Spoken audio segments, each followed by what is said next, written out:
What's going on, YouTube? I'm back with another video, and today I'm going to discuss our pro-black liberated black women trying to defeat racism or black men. I'm doing it again because my friend Deshaun hit me up and was like, bro, this video that you did, it's not talking about the topic in depth, so maybe you should do it again, but this time do it with some talking points. So I'm back. All right, so why do I ask this? Because I see the faults in the feminist movement, and this is not to hate on anybody or any particular movement or whatever, but I just see the hypocrisy in the movement. You know what I'm saying? I see that a lot of times they don't take accountability for their own like actions. So let me be more precise with what I'm saying.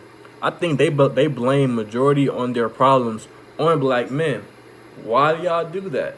I actually saw a feminist on Twitter say, because it's fun or it's easy to do. You know what I'm saying? And I started to think, I'm like, you know what?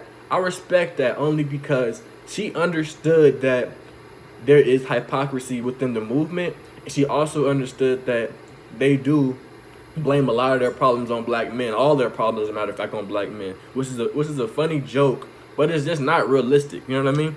So, do feminists or does the feminism or the feminist movement, I'm probably gonna cut that out, I'm saying it again. Do the feminists not feel competent enough to take responsibility for their actions?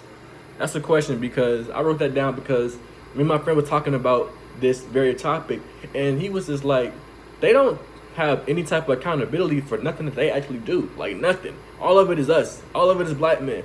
We can't do everything, you know what I mean? So I'm just leave that question for y'all to answer.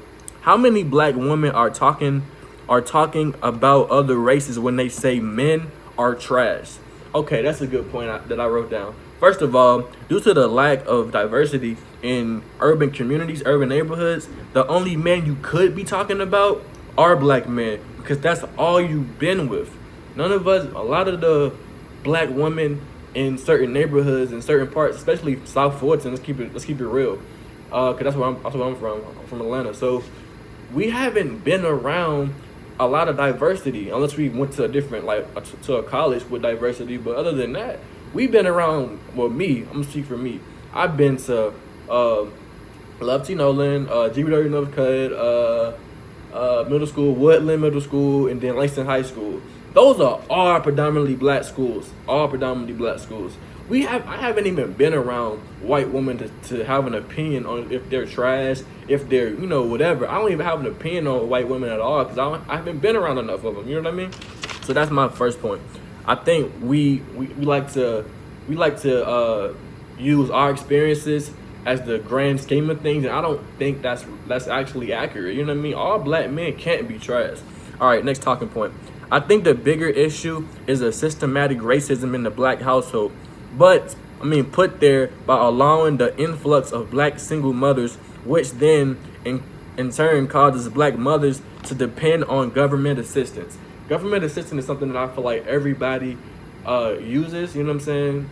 And we don't realize it creates a crutch and it cripples us a little bit, you know what I'm saying? And depending on government assistance is something I wanted to point out real quick. Depending on government assistance is a bad thing, because when the government shuts down, like it is now, you are in jeopardy of losing something that made you made you cripple, like made you depend on it. So when you depend on food stamps, when you depend on WICs, all these different things, when they take that shit away, and you like, damn, like that shit is gonna affect you more than it's gonna affect a black entrepreneur that don't even get food stamps. So when they cut that shit off and take that shit from you, you don't even feel like I ain't even take a hit, because I've been depending on myself. I've been depending on my significant other or whoever I'm with to so we can provide together and use our two incomes to make it one. And that's another way they use to I said by that I mean you no longer depend on the black man to provide when the government can. I said that for a reason, because I feel like a lot of times black mothers don't even think they need a black man nowadays. They're like, I don't need no man. A lot of people feel like that. One more point. This divide in the black family was designed to be this way. It started during the making of a slave. Remember, they used to belittle the black man so much by hanging him, raping him, or whatever tactic they could use to show that white men were superior. And that's the end of my talking points. Thank you for watching. Subscribe for more content like this. And I'll be back, you know what I'm saying? You can't keep me out for too long. And I'm glad that my friend Deshaun told me to do this video over, because I feel like this video wasn't as long, but I hit on all my talking points. And I feel like I raised more I guess awareness to the situation or the topic at hand. And I want some answers. Don't just watch it and be like, forget what he's talking about. Answer me. And if you enjoyed anything I said, or even didn't enjoy it, dislike it, and then tell me why you didn't like it. Tell me what part I was off on. Tell me what part tell me what I'm missing, because I'm not the end all. Like, I don't know everything. I'm learning. I'm young, and I just want some answers. And this is my opinion. You know what I mean? So peace, family. Subscribe, like, comment, share, subscribe, like, comment. All right, that's it. Peace.